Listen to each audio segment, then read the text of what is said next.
by way of lawmaking, way of bills, let me state that the first bill that preoccupied me as soon as I got to the Senate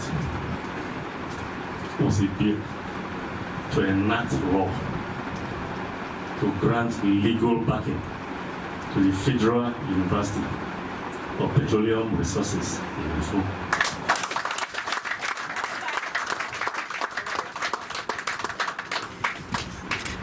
That bill, I chaperoned it in the Senate.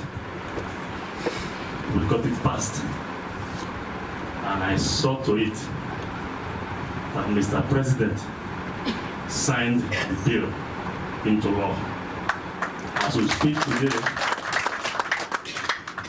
I really that all attempts as made in the past to deprive Urhobo people of the benefit of that institution by plots to take it elsewhere, I will not say, but we all know what those plots were. Today, those plots can no longer be consummated because we now have legal backing for that institution.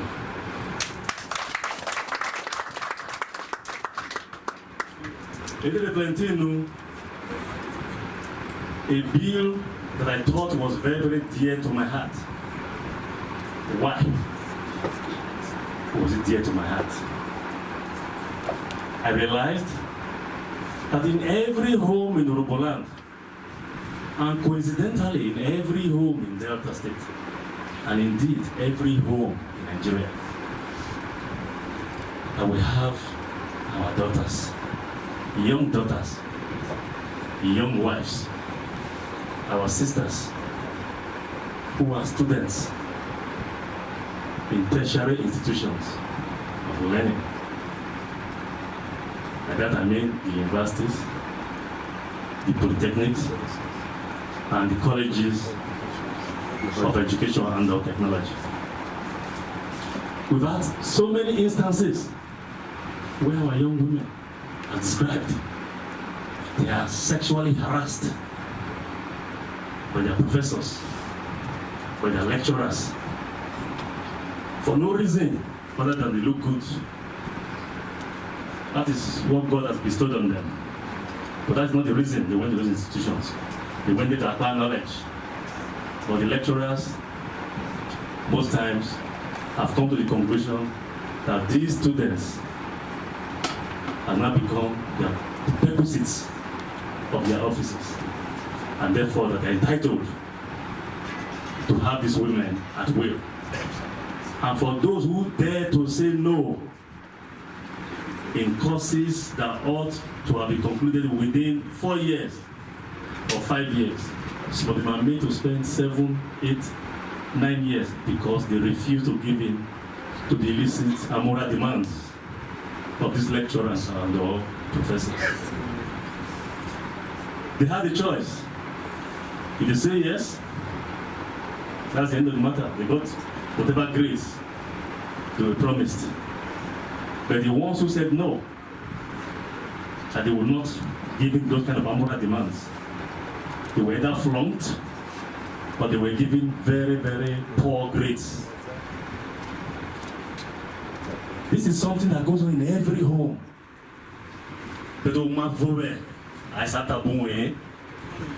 Everywhere.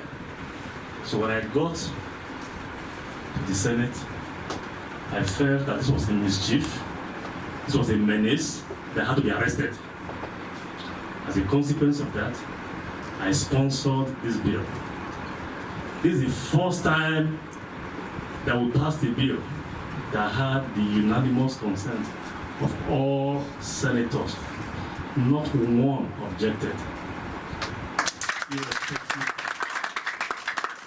of religion, where they were Muslims, they were Christians, but non-conformists for that matter.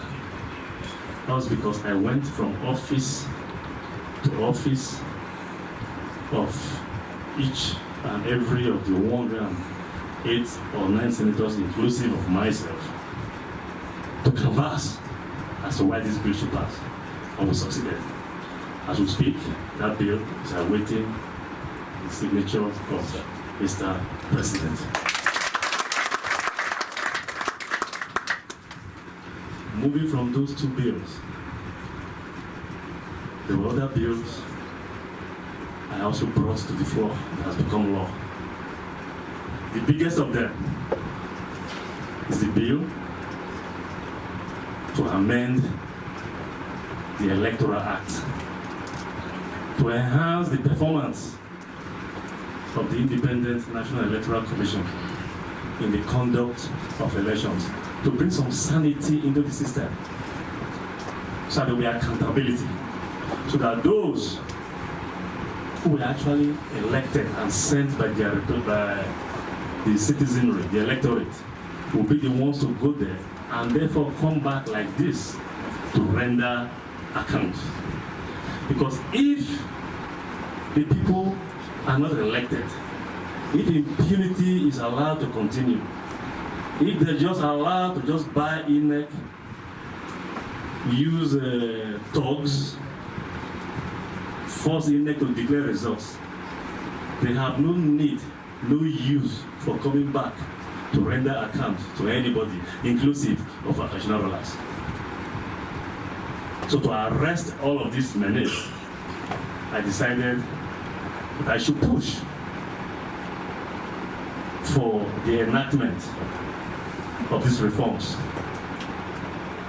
You all know the trouble that came with that while we were trying to pass that bill in the Senate, most especially because of a controversial provision in the bill, a provision I felt was offensive, I felt was unfair to Mr. President, with whom I work very closely, and I felt I should stand up and be counted. As you will expect, in the process of doing that, some people felt that I stepped on their toes and decided to, with all impunity, suspend the privileges of the Urhobo nation, not me, the privileges of the Urhobo nation from having a seat on the floor of the Nigerian Senate for what they said was a period of 181 legislative days. For those who are not discerning, when you hear 181 days, you will think it is just 6 months. But it's actually 181 legislative days, which translates to more than a year plus. And then, of course, I'm not the first to have suffered that quote-unquote suspension. Others took it with equanimity and went home. But no Urhobo man has been suspended.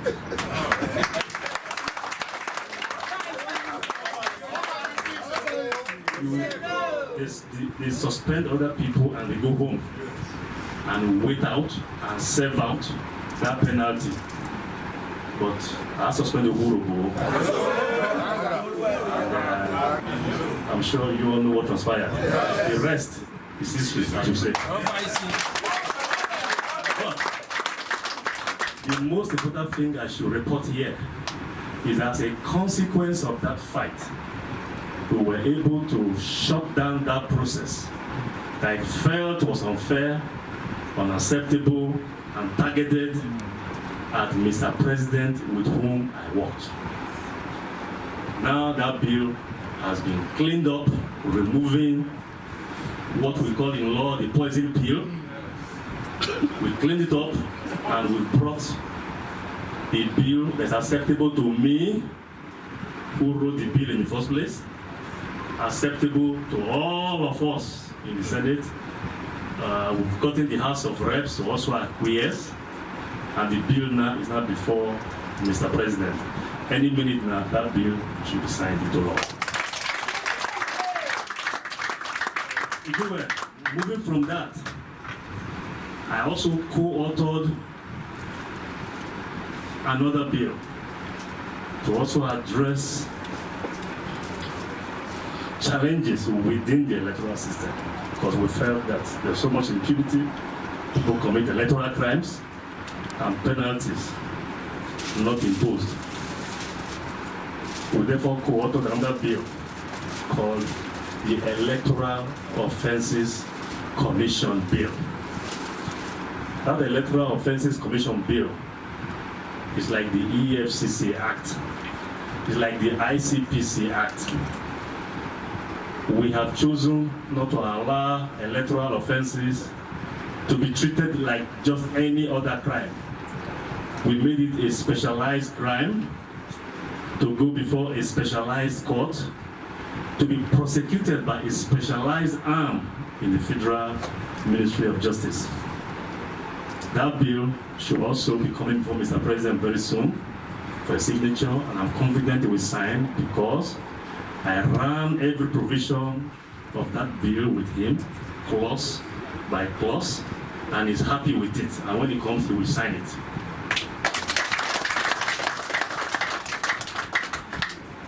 There are other bills I also sponsored. The bill addressing the issues of dormant accounts. People begin to wonder what is dormant accounts. I believe everybody here at one time or the other must have opened an account. He must have left some deposit in there because he felt to a very, very insignificant sum. Maybe only 20,000 naira.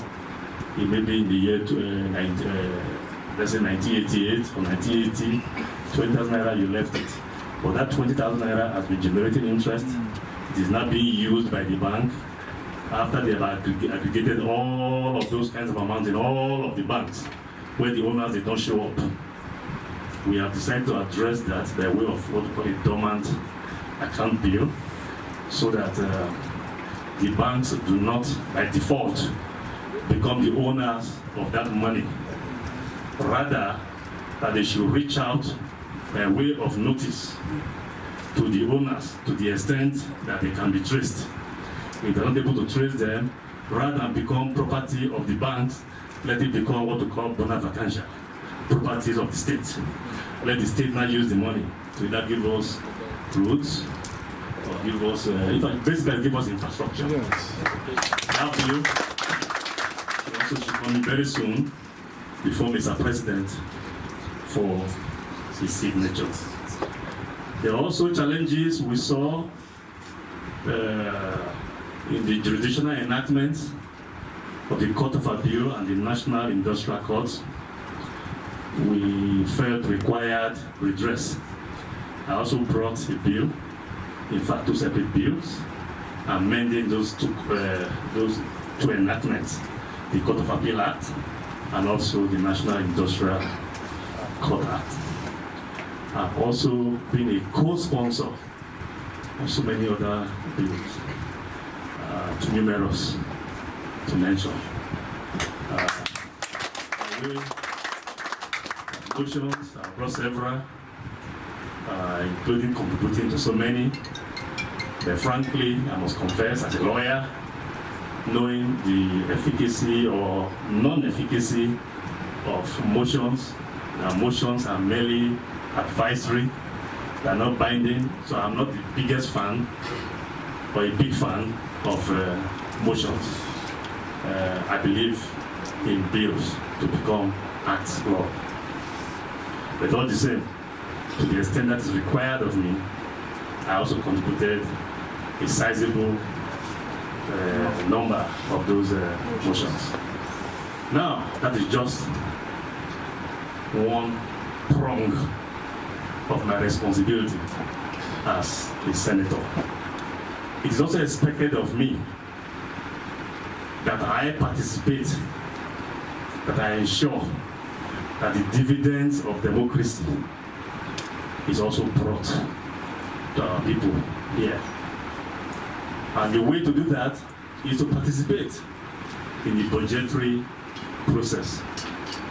I can report to the EVs, my EVs, our EVs, and in the Senate, beyond serving in committees like Committee on INEC, as well, I was able to make those reforms I just talked about. The most important committee in the Senate is the Committee on Appropriation. That is where the goods, so to speak, are shared. As a senator, I am entitled, as a senator, to what we call constituency projects. Constituency projects are allowances, provisions allowed every senator in a certain amount. For us, as senators, we are entitled to 220 million naira every year. Now, that is not to say that we are giving 220 million naira. What it means, Your Majesty, what it means is that we are allowed to recommend projects to be cited in our constituencies to the tune of 220 million. So I'm entitled to 220 million naira every year as a senator. In addition to that, also being a member of that principal committee of appropriation.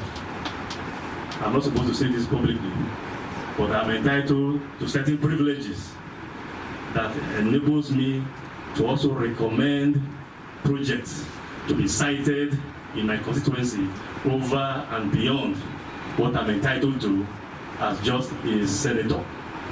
As a consequence of that, for the 3 years, so to speak, that I've been there, I want to render account of the projects that I've been able to bring home. In the first year in my constituency projects of 220 million, I was able to cite a regional water scheme in Ethiopian East local government area. I had to decide where in Ethiopian East to cite that. And I figured that yes, while water is a challenge, Abraka, which is a university town, with so much population, required water more than the others for that year. I therefore cited that project there in Abraka. That project was worth 100 million. It was commenced, it's completed as we speak, it's now being used in Abraka. I also cited an identical project, the regional water scheme, also worth 100 million naira in Ughelli North. Question is, where in Ughelli North? Ajiwe, don't look me up. I cited this one first in Orogun, because they say all politics is local. Orogun happens to be in Ughelli North too. So I cited that regional water scheme. Ughelli is very happy with that. Excuse me? Ughelli is very happy. Oh, thank you. The regional water scheme in Orogun. That project was commenced and is completed and it is functioning.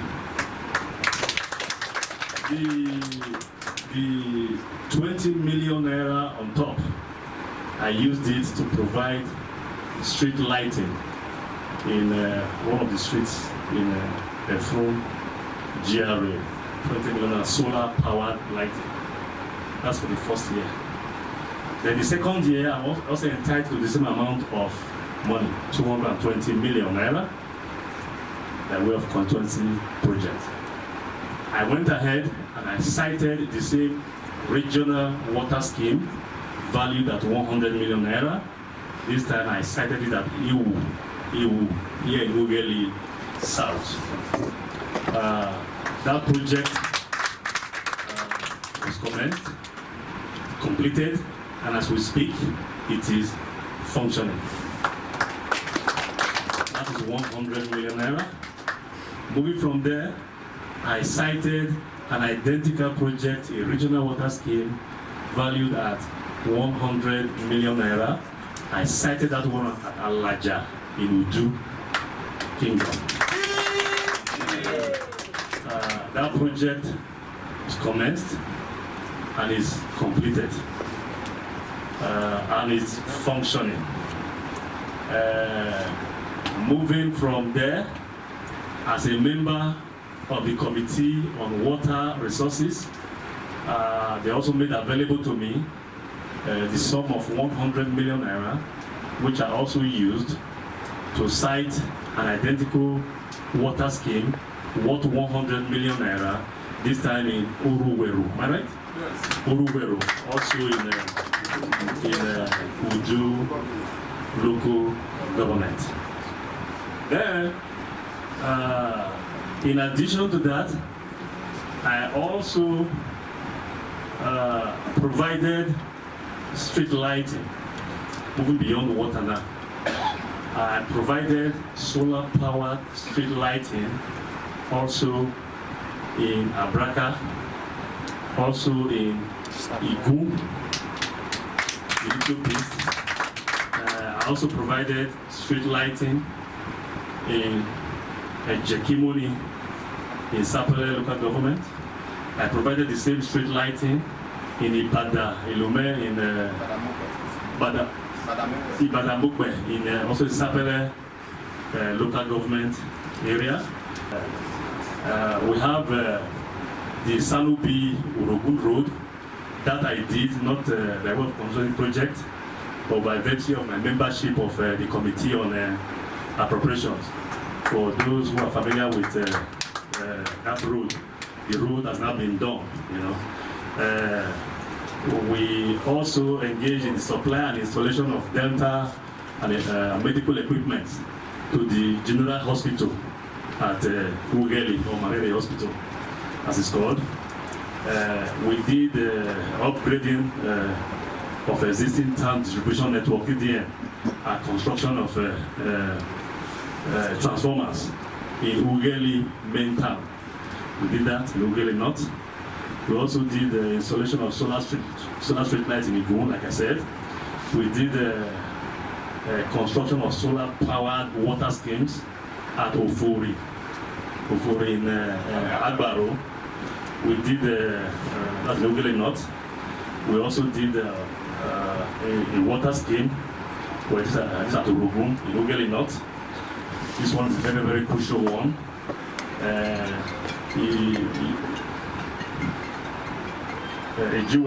You're very, very familiar with this road. This road that commences from Amukbe, that goes all the way to Aragba, Agalokbe, to Ekma and Ethiopies, through Eku, Abraka, all the way to Agbo. You know that road has been in the works for so many years, but there's been zero budgeting, zero funding for it.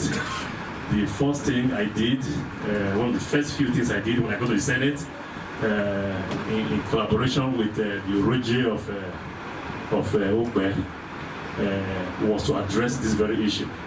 When I went for Mr. President to seek his assistance in providing something very, very tangible for my people, because I felt that the 220 million naira that was being given to me as a senator was inadequate.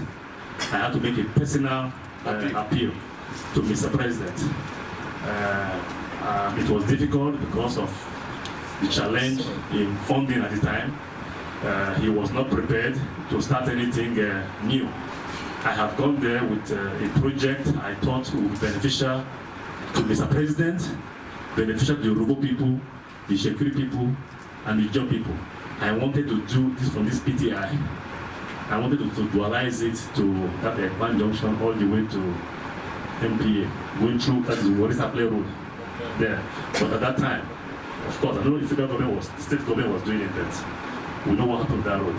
I tried to convince Mr. President to take that project over, but it was a difficult sell. I was not able to market that.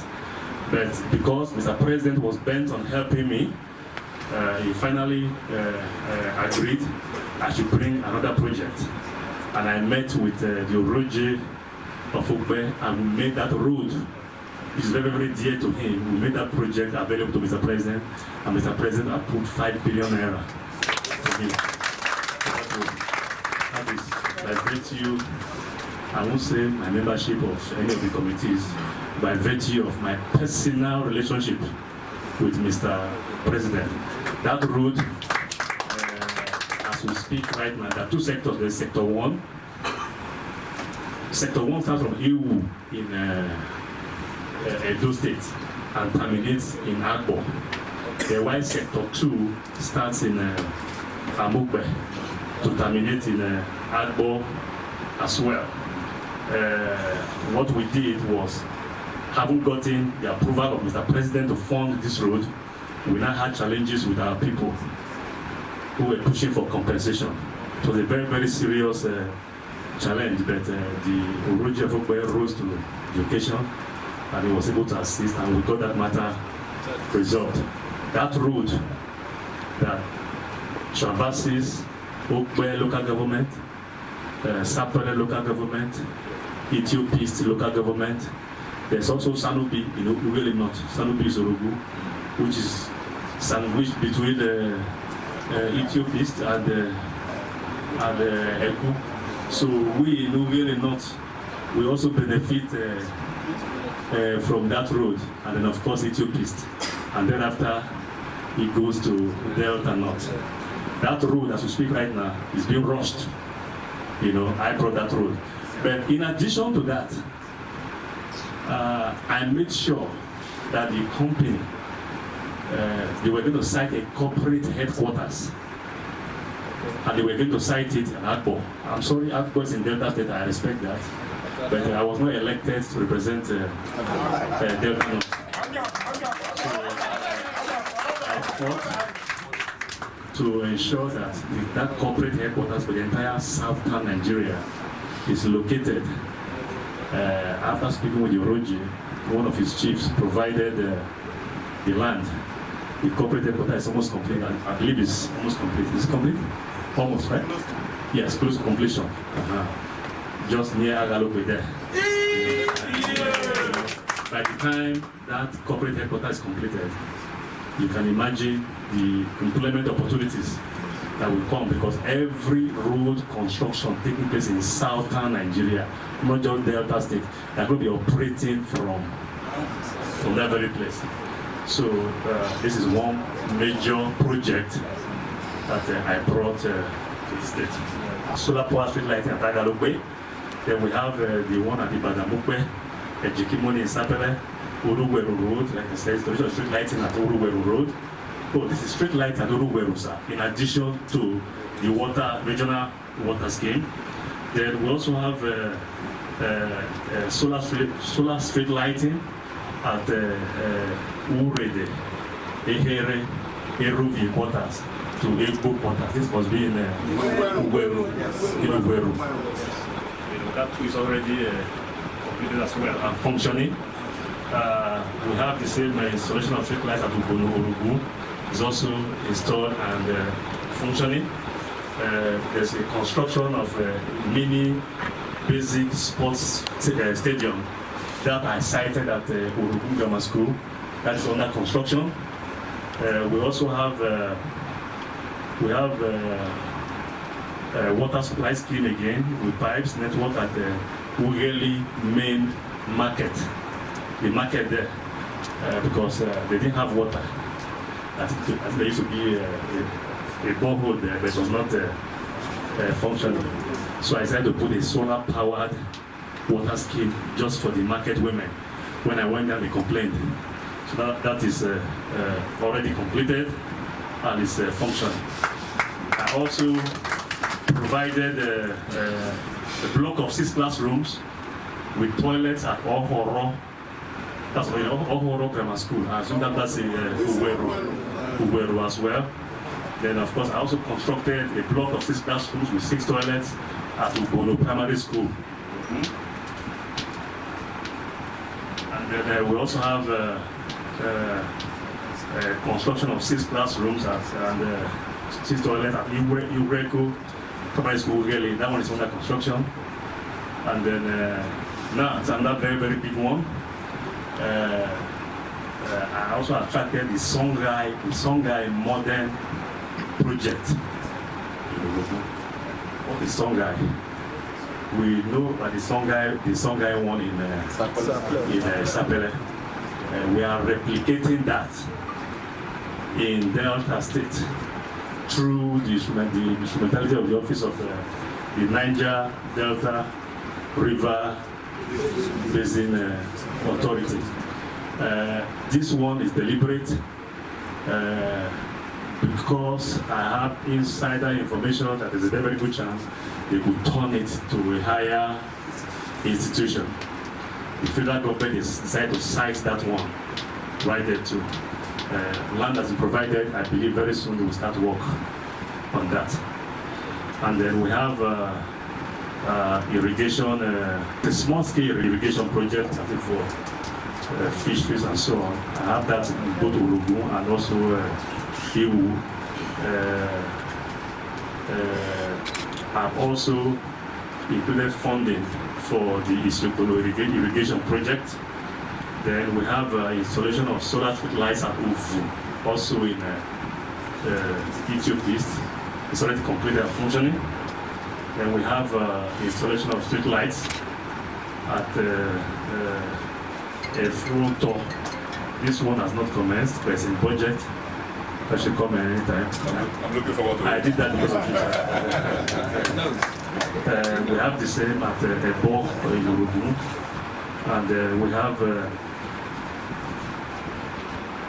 also have a healthcare center at Irudo in Jesse, which we're also funding. Irudo in Jesse. I believe that's what it is right now, which also funding. Then we also have a construction of a primary care health center in Omavoe, in Agbara. I'm sure that one is already completed. Yes, completed. The next thing is to do the furnishings. We also have, I saw to the upgrading of construction of 11 kVA transformer substation in Efru in Urie. That too is already completed. And of course, I've not commissioned it. We need to have it, what they call it, energize it. And so that's the language. That's the we don't have that energized any moment now. We have transformers that are installed in Ugeli. I think about 3. I don't know the names, but of course they were supplied to me within Ugeli there. We have about 3 in Ugeli proper. And then we have another coming right now for the Akwinabui area in Ugeli. And then we also have another Kibo transformers. In addition to all of these projects that we cited, I also felt that our women, especially the women who are traders in the market, the women, I hate to use the word downtrodden, but they are petite traders. Some of them are into trading in tomatoes, fish, okra, just name it. If you look at their total stock, the total wealth, sometimes about 5,000 naira. And for the most part, sorry, it took so long at the time, but this is the only opportunity I have. For the most part, they don't even have that 5,000 naira, so they take these things on credit. Then after selling, they make returns. I went out deliberately to seek out these women. I went to Ugeli main market, and I was able to identify about 300 of these women who fit this bill, and I gave each of them 20,000 naira to start or increase their wealth. From Ugeli market, I did the same in Urugu market. I went to Ugeli South. I did the same in Iwu market. I did the same in Otokutu market. No, I'm taking LGA by LGA. Then I went to Okwagbe, am I right? Yes. I went to Okwagbe market. We did the same there. Then, did we go to Ikapamre? Not yet, right? Good. Okay. Then, from there, we went to Udu. In Udu, we went to Jebale market. We empowered the same number of women, the 300. We went to Ubogo market, also in Udu. We empowered the same number of market women there. Then thereafter we came to Uwie. We empowered the same number of women in Ekman market. And thereafter we went to a full market, Your Majesty. Yes, and went to Borikoko market. They went to a full market. It was at the full market that had some, we had some challenges where His Majesty stepped in, reined the miscreants in, and I had to come back again to do it a second time. So I think the full market actually benefited from that crisis because they had to receive twice. So when people were receiving just 300, I think we empowered 600 market women in that full market. And then in Sapele, we empowered the same number of market women in Amukbe market, and the same number of market women in Sapele main market. And then in Ethiopia West, we did the same for Ogara market, and we combined Jesse and Mosoga markets. We did that. And then moving from there, we did that in Agbaro market. 300 market women that were empowered there. Ethiopia East, we did the same at Abraka market, went to Eku market, and then went to Kokori market. Your Majesty, our Kokori market. Our Kokori market, Your Majesty. So, I did that there. I'm sure all the local governments are complete. And then we went to Adeje market and the Urube market. And Jedu Ugoto market. We empowered all of these total number of market women. And when we did this, Your Majesties, when we did this, it was very, very apolitical.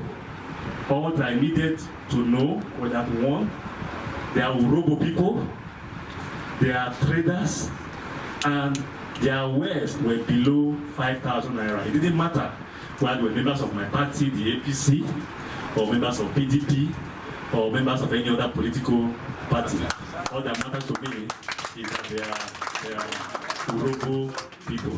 Because I was elected to represent all Urobo people, irrespective of political parties. Your Majesty, like I said, this is my stewardship. I'm going to use this opportunity on my knees here to also request that on Saturday at PTI, when I will be addressing the entire Urobo nation, like I said, that will be by way of town hall where I will take questions. I'm not sure you're going to ask any questions today, but I decided that I should appeal to you to be present, because when I do that on that day, I'm not doing so as an APC candidate, even though I double as an APC candidate for Senate, but I'll be rendering that stewardship, that accounting, as a senator representing the Urobo nation. Indeed, the highest political office holder of Urobo extraction in the APC. I'll be rendering that account as a senator. So I'll be most obliged with your presence while I render that account on Saturday. Honorable General Ijuwe, Wesuto, Urobo Ado, Ishebari.